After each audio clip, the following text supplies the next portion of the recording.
ओम शांति 31 मे 2025 प्रातः मुरली शिव भगवानकर मधुर महावाक्य।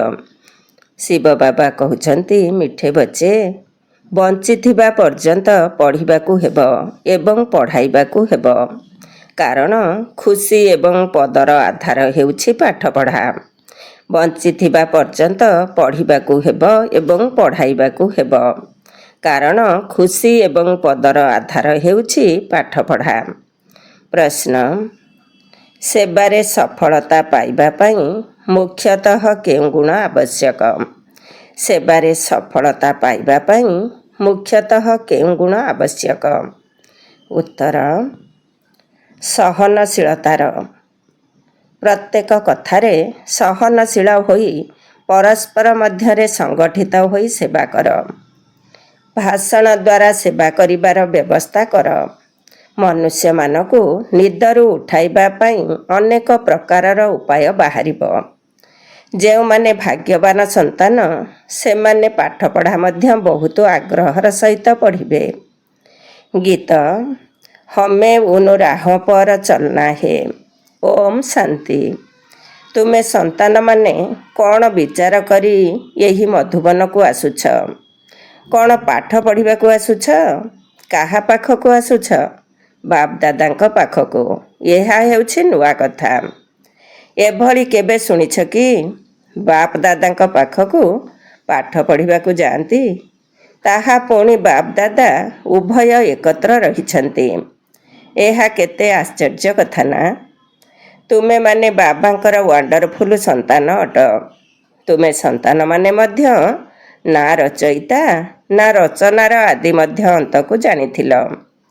वर्तमान सेही रचयिता एवं रचना को तुमे पुरुषार्थर क्रम अनुसारे जानिछ। जेतिकी जानिछ एवं जेतिकी जाहाकु बुझाउछ सेतिकी खुशी मिलुछि एवं भविष्यतर पद मध्य सेही अनुसारे मिलिब। मूल कथा हेउछि, एबे आमे रचयिता एवं रचनार आदि मध्य अंतकु जानिछु। एहा केवल आमे ब्राह्मणी माने ही जानिछु।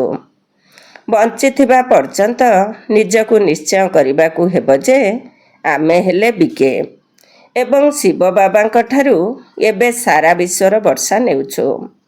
संपूर्ण भावे पढ़ुछु अथवा कम पढ़ुछु से कथा अलगा, किंतु जानुछु तो ना आमे तांकर संतान अटु। पुणी प्रश्न उठुछि पढ़िबा अथवा न पढ़िबार। सही अनुसारे ही पद मिलिब। बाबांक कोळकु आसीगल अर्थात निश्चय होइगला जे आमे राजत्वर अधिकारी होइगलु। पुणी पाठ पढ़ारे मध्य राति दिनर अंतर होई जाउछि। केही केही तो बहुत भल भावरे पाठ पढ़ुछंती एवं अन्य मानकु पढ़ाउछंती। तांकु आउ किछि भी भल लागु नाही। बास पढ़िबा एवं पढ़ाइबा एहा शेष पर्यंत चलिब। विद्यार्थी जीवन रे केबे शेष पर्यंत पाठ पढ़ा चली न थाए। पाठ पढ़िबार समय थाए। तुम मानकु तो बंचिथिबा पर्यंत पढ़िबा एवं पढ़ाइबाकू हेब। निजकु पचारिबा उचित जे केते जनकु मु सृष्टिर पिता रचयितांकर परिचय देउछि। मनुष्य तो मनुष्य ही अटंती। देखिबारे कोनोसी अंतर नाही। शारीरिक दृष्टिरु कोनोसी फरक नाही। भितरे यही पाठ पढ़ा गुंजरण करिथाए। जे जेते पढ़िबो सेते सिए खुशी रे रहिबो। भितरे रहिथाए जे आमे नुआ विश्वर मालिक हेबु। एबे आमे स्वर्गर द्वार को जाउछु। निज मन को सर्वदा पचारु थाओ, मो भितरे केते फरक रहिछि। बाबा आमको निजर करिछंती, आमे कोणरु कोण हेउछु। तेबे पाठ पढ़ा उपरे ही सबु किछि आधारित। पाठ पढ़ा द्वारा मनुष्य केते उच्च अधिकारी हेउछंती। से सबु तो अल्पकाल क्षणभंगुर पद पदवी अटे। सेथिरे किछि हेले नाही। ताहा जेपरि कोनोसी कामर नुहे। दैवी लक्षण किछि हेले भी नथिला। एबे यही पाठ पढ़ा द्वारा केते श्रेष्ठ हेउछ। तेणु समस्त ध्यान पाठ पढ़ा उपरे देबाकू हेब। जाहाक भाग्य रे अछि ତାଙ୍କ ମନ ପାଠପଢ଼ାରେ ଲାଗିଥାଏ। ଅନ୍ୟମାନଙ୍କୁ ମଧ୍ୟ ପାଠ ପଢ଼ିବା ପାଇଁ ଭିନ୍ନ ଭିନ୍ନ ରୀତିରେ ପୁରୁଷାର୍ଥ କରାଇ ଚାଲିଥାନ୍ତି। ମନ ହୁଏ ତାଙ୍କୁ ପାଠ ପଢ଼ାଇ ବୈକୁଣ୍ଠର ମାଲିକ କରିଦେବୁ। ମନୁଷ୍ୟମାନଙ୍କୁ ନିଦରୁ ଜାଗ୍ରତ କରିବା ପାଇଁ କେତେ ବୁଦ୍ଧି ଖର୍ଚ୍ଚ କରୁଛନ୍ତି ଏବଂ ଖର୍ଚ୍ଚ ମଧ୍ୟ କରୁଥିବେ। ଏହି ପ୍ରଦର୍ଶନୀ ଆଦି ତ କିଛି ନୁହେଁ। ଆଗକୁ ଗଲେ ବୁଝାଇବା ପାଇଁ ଆହୁରି ଭଲ ଭଲ ପ୍ରବନ୍ଧ ବାହାରିବ। ଏବେ ବାବା ପତିତମାନଙ୍କୁ ପାବନ କରୁଛନ୍ତି। ତେଣୁ ବାବାଙ୍କ ଶିକ୍ଷା ଉପରେ ଧ୍ୟାନ ଦେବା ଉଚିତ। ପ୍ରତ୍ୟେକ କଥାରେ ସହନଶୀଳ ମଧ୍ୟ ହେବା ଉଚିତ। ପରସ୍ପର ସହ ମିଶି ସଂଗଠନ କରି ଭାଷଣ ଆଦିର ପ୍ରୋଗ୍ରାମ ରଖିବା ଦରକାର। ଏକ ଅଲ୍ଲଫ ବା ଭଗବାନଙ୍କ ଉପରେ ମଧ୍ୟ ଆମେ ବହୁତ ଭଲ ଭାବେ ବୁଝାଇ ପାରିବୁ। ସର୍ବୋଚ୍ଚ ଭଗବାନ କିଏ? ଏକମାତ୍ର ଅଲ୍ଲଫଙ୍କ ଉପରେ ତୁମେ 2 ଘଣ୍ଟା ଭାଷଣ କରିପାରିବ। ଏକଥା ମଧ୍ୟ ତୁମେ ଜାଣିଛ ଯେ ଅଲ୍ଲଫକୁ ସ୍ମରଣ କଲେ ଖୁସି ରହିଥାଏ। ଯଦି ପିଲାମାନଙ୍କର ଯୋଗର ଯାତ୍ରାରେ ଧ୍ୟାନ କମ୍ ରହୁଛି, ଅଲ୍ଲଫଙ୍କୁ ମନେ ପକାଉନାହାନ୍ତି, ତେବେ କ୍ଷତି ନିଶ୍ଚୟ ହେବ। ତେବେ ସବୁର ଆଧାର ଯୋଗ ଉପରେ ହିଁ ରହିଛି। ଯୋଗ ବଳ ଦ୍ୱାରା ଏକଦମ ସ୍ୱର୍ଗକୁ ଚାଲି ଯାଇଥାନ୍ତି। ବାବାଙ୍କୁ ଭୁଲିବା ଦ୍ୱାରା ହିଁ ତଳକୁ ଖସି ପଡ଼ୁଛନ୍ତି। ଏହି କଥାକୁ ଆଉ କେହି ବୁଝିପାରିବେ ନାହିଁ। ସେମାନେ ଶିବ ବାବାଙ୍କୁ ତ ଜାଣିନାହାନ୍ତି। କେହି କେତେ ଆଡ଼ମ୍ବରରେ ଆକର୍ଷଣପୂର୍ଣ୍ଣ ପୂଜା କରୁଥାନ୍ତୁ, ମନେ ପକାଉଥାନ୍ତୁ, କିନ୍ତୁ କିଛି ବି ବୁଝୁନାହାନ୍ତି। ତୁମକୁ ବାବାଙ୍କ ଠାରୁ ବହୁତ ବଡ଼ ଜାଗିରି ଅର୍ଥାତ୍ ସମ୍ପତ୍ତି ମିଳୁଛି। ଭକ୍ତି ମାର୍ଗରେ କୃଷ୍ଣଙ୍କର ସାକ୍ଷାତକାର କରିବା ପାଇଁ କେତେ ମୁଣ୍ଡ ପିଟୁଛନ୍ତି। ଆଚ୍ଛା, ଦର୍ଶନ ହେଲା, ପୁଣି କ'ଣ ହେବ? ଫାଇଦା ତ କିଛି ହେଲେ ବି ହେଲା ନାହିଁ। ଦୁନିଆ ଦେଖ କେଉଁ କଥା ଉପରେ ଚାଲୁଛି। ତୁମେମାନେ ଯେପରି ଆଖୁର ରସ ପିଉଛ, ବାକି ସବୁ ମନୁଷ୍ୟମାନେ ଆଖୁ ଛେଲି ଚୋବାଉଛନ୍ତି। ତୁମେମାନେ ଏବେ ମିଠା ରସ ପିଇ ପେଟ ଭରି ଅଧାକଳ୍ପ ସୁଖ ପାଉଛ। ବାକି ସମସ୍ତେ ଭକ୍ତି ମାର୍ଗର ଛେଲି ଶୋଷି ଶୋଷି ତଳକୁ ଓହ୍ଲାଉଛନ୍ତି। ଏବେ ବାବା କେତେ ସ୍ନେହର ସହିତ ପୁରୁଷାର୍ଥ କରାଉଛନ୍ତି, କିନ୍ତୁ ଯଦି ଭାଗ୍ୟରେ ନାହିଁ ତେବେ ଧ୍ୟାନ ଦେଉନାହାନ୍ତି। ନା ନିଜେ ଧ୍ୟାନ ଦେଉଛନ୍ତି, ନା ଅନ୍ୟମାନଙ୍କୁ ଦେବାକୁ ଦେଉଛନ୍ତି। ନା ନିଜେ ଅମୃତ ପିଉଛନ୍ତି, ନା ଅନ୍ୟକୁ ପିଇବାକୁ ଦେଉଛନ୍ତି। ବହୁତଙ୍କର ଏହିପରି ଚାଲିଚଳନି ହେଉଛି। ଯଦି ଭଲ ଭାବରେ ପଢ଼ିବେ ନାହିଁ, ଦୟାଶୀଳ ହେବେ ନାହିଁ, କାହାର କଲ୍ୟାଣ କରିବେ ନାହିଁ, ତେବେ ସେମାନେ କି ପଦ ପାଇବେ? ଭଲ ଭାବରେ ପାଠ ଯେଉଁମାନେ ପଢ଼ୁଛନ୍ତି ଏବଂ ଅନ୍ୟମାନଙ୍କୁ ପଢ଼ାଉଛନ୍ତି, ସେମାନେ କେତେ ଉଚ୍ଚ ପଦ ପାଉଛନ୍ତି। ଯଦି ନ ପଢ଼ିବେ ତେବେ କେଉଁ ପଦ ପାଇବେ? ତାହା ମଧ୍ୟ ଆଗକୁ ଗଲେ ଫଳାଫଳ ବିଷୟରେ ସବୁ ଜଣାପଡ଼ିଯିବ। ପୁଣି ସେତେବେଳେ ବୁଝିବେ ବାସ୍ତବରେ ବାବା ଆମକୁ କେତେ ସତର୍କ କରାଉଥିଲେ। ଏଠାରେ ବସିଛ, ବୁଦ୍ଧିରେ ରହିବା ଦରକାର। ଆମେ ବେହଦର ବାବାଙ୍କ ପାଖରେ ବସିଛୁ। ସେ ଆମକୁ ଉପରୁ ଆସି ଏହି ଶରୀର ଦ୍ୱାରା କଳ୍ପ ପୂର୍ବ ଭଳି ପାଠ ପଢ଼ାଉଛନ୍ତି। ଏବେ ଆମେ ପୁନର୍ବାର ବାବାଙ୍କ ସମ୍ମୁଖରେ ବସିଛୁ। ତାଙ୍କ ସହିତ ଆମକୁ ଯିବାକୁ ହେବ। ଛାଡ଼ିକିରି ଯିବୁ ନାହିଁ। ବାବା ଆମକୁ ସାଥିରେ ନେଇଯିବେ। ଏହି ପୁରୁଣା ଦୁନିଆ ବିନାଶ ହୋଇଯିବ। ଏହି କଥା ଆଉ କେହି ଜାଣିନାହାନ୍ତି। ଆଗକୁ ଗଲେ ଜାଣିବେ। ବାସ୍ତବରେ ପୁରୁଣା ଦୁନିଆ ଶେଷ ହୋଇଯିବ। କିଛି ହେଲେ ବି ମିଳିବ ନାହିଁ। ଏହି କଥା ଆଉ କେହି ଜାଣିନାହାନ୍ତି। ବହୁତ ଡେରି ହୋଇଯିବ। ହିସାବ କିତାବ ଚୁକ୍ତ କରି ସମସ୍ତଙ୍କୁ ଘରକୁ ଫେରିଯିବାକୁ ହେବ। ଏ କଥା ମଧ୍ୟ ସେନ୍ସିବୁଲ୍ ଅର୍ଥାତ୍ ବୁଦ୍ଧିମାନ ସନ୍ତାନମାନେ ହିଁ ଜାଣିଛନ୍ତି।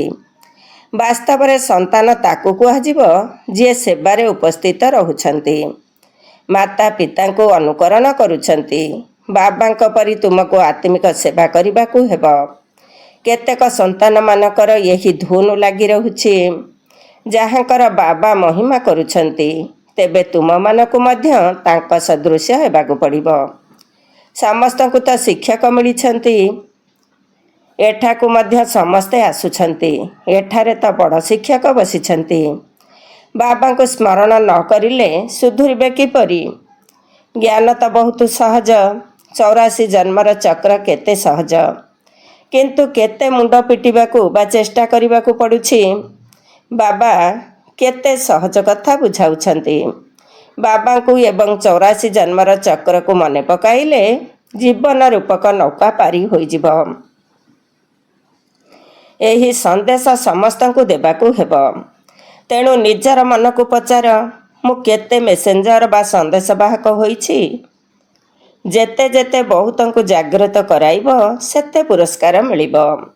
ଯଦି ମୁଁ ଜାଗ୍ରତ ନ କରାଉଛି ତେବେ ନିଶ୍ଚୟ ମୁଁ କେଉଁଠି ଶୋଇଛି। ତେବେ ମୋତେ ଏତେ ଉଚ୍ଚ ପଦ ତ ମିଳିବ ନାହିଁ। ବାବା ପ୍ରତିଦିନ କହୁଛନ୍ତି, ସନ୍ଧ୍ୟା ସମୟରେ ନିଜର ସାରା ଦିନର ଚାର୍ଟ ବା ହିସାବ ବାହାର କର। ସେବାରେ ମଧ୍ୟ ରହିବାକୁ ହେବ। ମୂଳ କଥା ହେଉଛି ବାବାଙ୍କର ପରିଚୟ ଦେବା। ବାବା ହିଁ ଭାରତକୁ ସ୍ୱର୍ଗ କରିଥିଲେ। ଏବେ ନର୍କ ହୋଇଯାଇଛି, ପୁଣି ସ୍ୱର୍ଗ ହେବ। ଚକ୍ର ତ ଘୂରି ଚାଲିବ। ତମଃ ପ୍ରଧାନରୁ ସତ ପ୍ରଧାନ ହେବାକୁ ପଡ଼ିବ।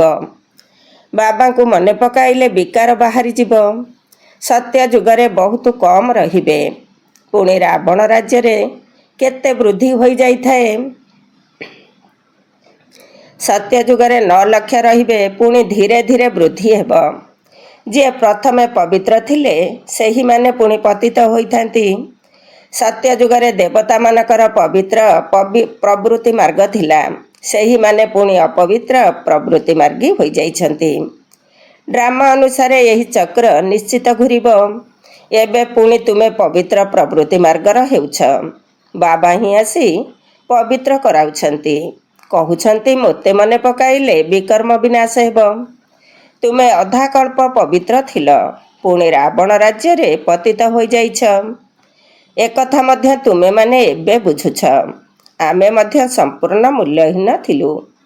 ଏବେ କେତେ ଜ୍ଞାନ ମିଳିଛି, ଯାହାଦ୍ୱାରା ଆମେ କ'ଣ ଥିଲୁ କ'ଣ ହେଉଛୁ। ବାକି ଯେଉଁ ଏତେ ସବୁ ଧର୍ମ ରହିଛି ତାହା ସବୁ ଶେଷ ହୋଇଯିବ। ଜୀବଜନ୍ତୁଙ୍କ ସଦୃଶ୍ୟ ସମସ୍ତେ ମରିବେ। ଯେପରି ବରଫ ପଡ଼ିଲେ କେତେ ଜୀବଜନ୍ତୁ ପକ୍ଷୀ ଆଦି ମରିଯାଇଥାନ୍ତି। ପ୍ରାକୃତିକ ବିପର୍ଯ୍ୟୟ ମଧ୍ୟ ଆସିବ। ଏସବୁ ସମାପ୍ତ ହୋଇଯିବ। ଏମାନେ ସବୁ ମରିପଡ଼ିଛନ୍ତି।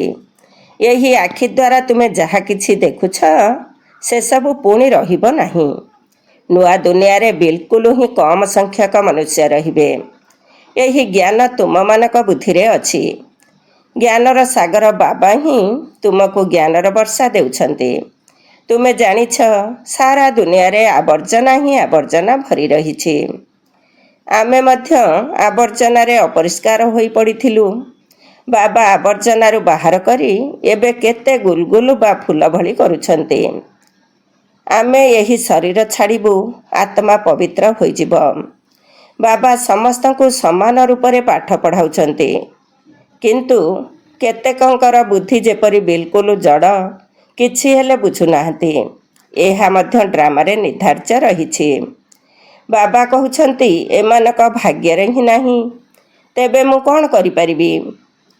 ମୁଁ ତ ସମସ୍ତଙ୍କୁ ସମାନ ଭାବରେ ପାଠ ପଢ଼ାଉଛି, କିନ୍ତୁ ଏମାନେ କ୍ରମାନୁସାରେ ପଢ଼ୁଛନ୍ତି। କେହି ଭଲ ଭାବରେ ବୁଝି ପୁଣି ଅନ୍ୟମାନଙ୍କୁ ବୁଝାଉଛନ୍ତି। ଅନ୍ୟମାନଙ୍କର ମଧ୍ୟ ଜୀବନ ହୀରାତୁଲ୍ୟ କରାଉଛନ୍ତି।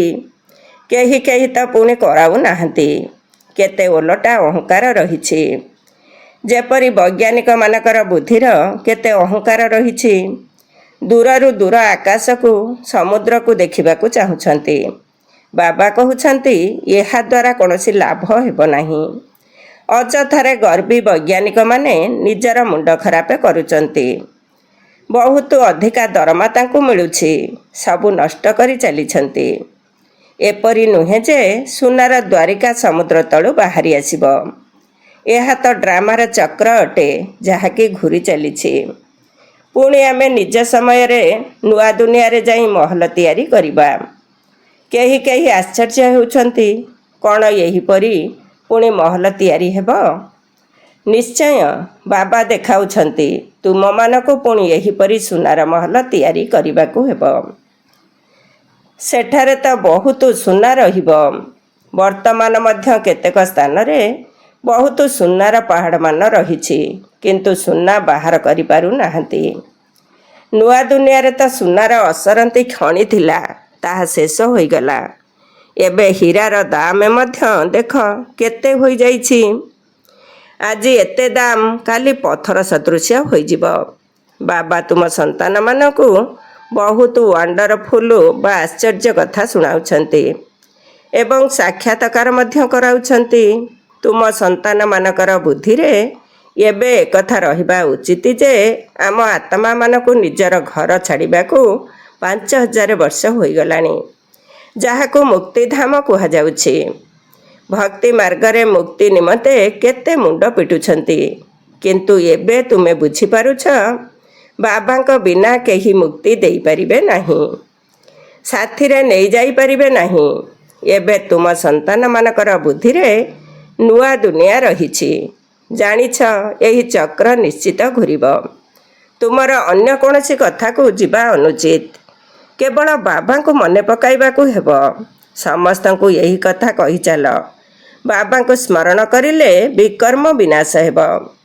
ବାବା ତୁମକୁ ସ୍ୱର୍ଗର ମାଲିକ କରାଇଥିଲେ ନା? ତୁମେ ମୋର ଶିବ ଜୟନ୍ତୀ ମଧ୍ୟ ପାଳନ କରୁଛ। କେତେ ବର୍ଷ ହେଲା? ଏହା 5000 ବର୍ଷର କଥା। ତୁମେ ସ୍ୱର୍ଗବାସୀ ହୋଇଥିଲ, ପୁଣି 84 ଜନ୍ମର ଚକ୍ର ଲଗାଇଲ। ଡ୍ରାମା ଏହିପରି କରାଯାଇଛି। ମୁଁ ତୁମମାନଙ୍କୁ ଏହି ସୃଷ୍ଟିଚକ୍ର ବିଷୟରେ ଆସି ବୁଝାଉଛି। ଏବେ ତୁମର ବହୁତ ଭଲ ଭାବରେ ସ୍ମୃତି ଆସୁଛି। ଆମେ ସବୁଠାରୁ ଉଚ୍ଚ ଶ୍ରେଷ୍ଠ ପାଟଧାରୀ ଥିଲୁ, ଶ୍ରେଷ୍ଠ ପାଟଧାରୀ ଅଟୁ। ଆମର ପାଟ ବାବାଙ୍କ ସହିତ ରହିଛି। ଆମେ ବାବାଙ୍କ ଶ୍ରୀମତ ଅନୁସାରେ ବାବାଙ୍କର ସ୍ମୃତିରେ ରହି ଅନ୍ୟମାନଙ୍କୁ ମଧ୍ୟ ନିଜ ସମାନ କରାଉଛୁ। ଯିଏ କଳ୍ପ ପୂର୍ବରୁ ଥିଲେ ସେହିମାନେ ହିଁ ହେବେ। ସେମାନେ ସାକ୍ଷୀ ହୋଇ ଦେଖୁଥିବେ ଏବଂ ପୁରୁଷାର୍ଥ ମଧ୍ୟ କରାଇବାରେ ଲାଗିଥିବେ। ସଦା ଉମଙ୍ଗ ଉତ୍ସାହରେ ରହିବା ପାଇଁ ପ୍ରତିଦିନ ଏକାନ୍ତରେ ବସି ନିଜ ସହିତ କଥାବାର୍ତ୍ତା ହୁଅ। ବାକି ଆଉ ଅଳ୍ପ ସମୟ ଏହି ଅଶାନ୍ତି ଦୁନିଆରେ ରହିଛୁ। ପୁଣି ଅଶାନ୍ତିର ନାମ ମଧ୍ୟ ରହିବ ନାହିଁ। କେହି ମୁଖରେ କହିବେ ନାହିଁ ଯେ ମନକୁ ଶାନ୍ତି କିପରି ମିଳିବ। ଶାନ୍ତି ନିମନ୍ତେ ସାଧୁ ସନ୍ନ୍ୟାସୀମାନଙ୍କ ପାଖକୁ ଯାଉଛନ୍ତି, କିନ୍ତୁ ଶାନ୍ତିର ସାଗର ଏକମାତ୍ର ବାବା ହିଁ ଅଟନ୍ତି। ଅନ୍ୟ କାହା ପାଖରେ ଏହି ବସ୍ତୁ ନାହିଁ। ଏମିତି ତ ତୁମମାନଙ୍କ ବୁଦ୍ଧିରେ ଏକଥା ଗୁଞ୍ଜରିତ ହେବା ଉଚିତ। ରଚୟିତା ଏବଂ ରଚନାକୁ ଜାଣିବା, ଏହା ହିଁ ହେଉଛି ଜ୍ଞାନ। ତାହା ଶାନ୍ତି ପାଇଁ, ଏହା ସୁଖ ପାଇଁ। ସୁଖ ଧନ ଦ୍ୱାରା ହୋଇଥାଏ। ଧନ ନଥିଲେ ମନୁଷ୍ୟ କୌଣସି କାମର ନୁହେଁ। ଧନ ପାଇଁ ମନୁଷ୍ୟମାନେ କେତେ ପାପ କରୁଛନ୍ତି। ବାବା ତୁମମାନଙ୍କୁ ଅସରନ୍ତି ଧନ ଦେଉଛନ୍ତି, ସ୍ୱର୍ଗ, ସୁନାର, ନର୍କ ପଥରର। ଆଚ୍ଛା, ମିଠା ମିଠା ଶିଖିଲଧେ ସନ୍ତାନମାନଙ୍କ ପ୍ରତି ମାତା ପିତା ବାପ ଦାଦାଙ୍କର ମଧୁର ସ୍ନେହ ସମ୍ପନ୍ନ ଶୁଭେଚ୍ଛା ଏବଂ ସୁପ୍ରଭାତ। ଆତ୍ମିକ ପିତାଙ୍କର ଆତ୍ମିକ ସନ୍ତାନମାନଙ୍କୁ ନମସ୍ତେ। ଆମ ଆତ୍ମିକ ସନ୍ତାନମାନଙ୍କର ଆତ୍ମିକ ମାତା ପିତା ବାପ ଦାଦାଙ୍କୁ ନମସ୍ତେ ନମସ୍ତେ ଏବଂ ସୁପ୍ରଭାତ। ଓମ୍ ଶାନ୍ତି ବାବା। ଧାରଣା ପାଇଁ ମୁଖ୍ୟ ସାର 1 ନମ୍ବର।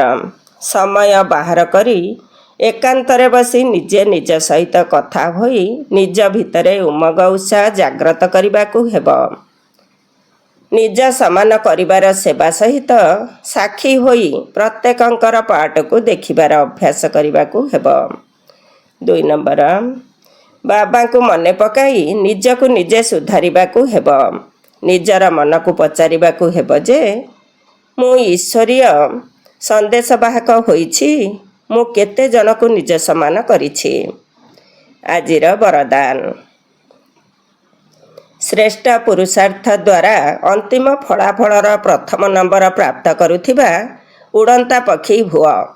ଶ୍ରେଷ୍ଠ ପୁରୁଷାର୍ଥ ଦ୍ୱାରା ଅନ୍ତିମ ଫଳାଫଳର ପ୍ରଥମ ନମ୍ବର ପ୍ରାପ୍ତ କରୁଥିବା ଉଡ଼ନ୍ତା ପକ୍ଷୀ ହୁଅ। ଡିଟେଲ୍ସ। ଅନ୍ତିମ ଫଳାଫଳରେ ପ୍ରଥମ ନମ୍ବର ସ୍ଥାନ ଗ୍ରହଣ କରିବା ପାଇଁ ଆନ୍ତରିକ ଅବିନାଶୀ ବୈରାଗ୍ୟ ଦ୍ୱାରା ବିତି ଯାଇଥିବା କଥାକୁ ସଂସ୍କାର ରୂପୀ ବୀଜକୁ ଜଳାଇ ଦିଅ। ଅମୃତ ବେଳାଠାରୁ ରାତ୍ରି ପର୍ଯ୍ୟନ୍ତ ଈଶ୍ୱରୀୟ ନିୟମ ଏବଂ ମର୍ଯ୍ୟାଦାଗୁଡ଼ିକୁ ସର୍ବଦା ପାଳନ କରିବାର ବ୍ରତ ନିଅ, ଅର୍ଥାତ୍ ପ୍ରତିଜ୍ଞା କର ଏବଂ ମାନସିକ ବୃତ୍ତି ଦ୍ୱାରା ବାଣୀ ଦ୍ୱାରା ବା ସମ୍ବନ୍ଧ ସମ୍ପର୍କ ଦ୍ୱାରା ନିରନ୍ତର ମହାଦାନୀ ହୋଇ ପୁଣ୍ୟ ଆତ୍ମା ହୋଇ ଦାନ ପୁଣ୍ୟ କରିଚାଲ। ଯେତେବେଳେ ଏହିଭଳି ଶ୍ରେଷ୍ଠ ହାଇଜମ୍ପ ଦେବା ଭଳି ପୁରୁଷାର୍ଥ କରିବ, ତେବେ ଯାଇ ଉଡ଼ନ୍ତା ପକ୍ଷୀ ହୋଇ ଅନ୍ତିମ ଫଳାଫଳରେ ପ୍ରଥମ ନମ୍ବର ସ୍ଥାନ ପ୍ରାପ୍ତ କରିପାରିବ। ଆଜିର ସ୍ଲୋଗାନ, ମନର ବୃତ୍ତି ଦ୍ୱାରା ବାୟୁମଣ୍ଡଳକୁ ଶକ୍ତିଶାଳୀ କରିବା ହିଁ ଅନ୍ତିମ ପୁରୁଷାର୍ଥ ବା ଅନ୍ତିମ ସେବା ଅଟେ। ମନର ବୃତ୍ତି ଦ୍ୱାରା ବାୟୁମଣ୍ଡଳକୁ ଶକ୍ତିଶାଳୀ କରିବା ହିଁ ଅନ୍ତିମ ପୁରୁଷାର୍ଥ ବା ଅନ୍ତିମ ସେବା ଅଟେ। ଓମ୍ ଶାନ୍ତି। ଆଜିର ଅବ୍ୟକ୍ତ ଇସାରା, ଆତ୍ମିକ ରାଜକୀୟତା ସହିତ ପବିତ୍ରତାର ବ୍ୟକ୍ତିତ୍ୱକୁ ଧାରଣ କର। ବିଶେଷ ଆତ୍ମାମାନଙ୍କୁ ବା ମହାନ ଆତ୍ମାମାନଙ୍କୁ ଦେଶର ବା ବିଶ୍ୱର ବ୍ୟକ୍ତିତ୍ୱ ବା ବରପୁତ୍ର କୁହାଯାଏ। ତେବେ ପବିତ୍ରତାର ବ୍ୟକ୍ତିତ୍ୱ ଅର୍ଥାତ୍ ପ୍ରତ୍ୟେକ କର୍ମରେ ମହାନତା ଏବଂ ବିଶେଷତା। ଆତ୍ମ ଅଭିମାନୀ ବ୍ୟକ୍ତିତ୍ୱ ସମ୍ପନ୍ନ ଆତ୍ମାମାନେ ନିଜର ଶକ୍ତି, ନିଜର ସମୟ, ନିଜର ସଂକଳ୍ପକୁ ବ୍ୟର୍ଥରେ ନଷ୍ଟ କରନ୍ତି ନାହିଁ, ସଫଳ କରିଥାନ୍ତି। ଏହିଭଳି ବ୍ୟକ୍ତିତ୍ୱ ସମ୍ପନ୍ନ ଆତ୍ମାମାନେ କେବେ ବି ଛୋଟ ଛୋଟ କଥାରେ ନିଜର ମନବୁଦ୍ଧିକୁ ବ୍ୟସ୍ତ ରଖନ୍ତି ନାହିଁ। ଓମ୍ ଶାନ୍ତି।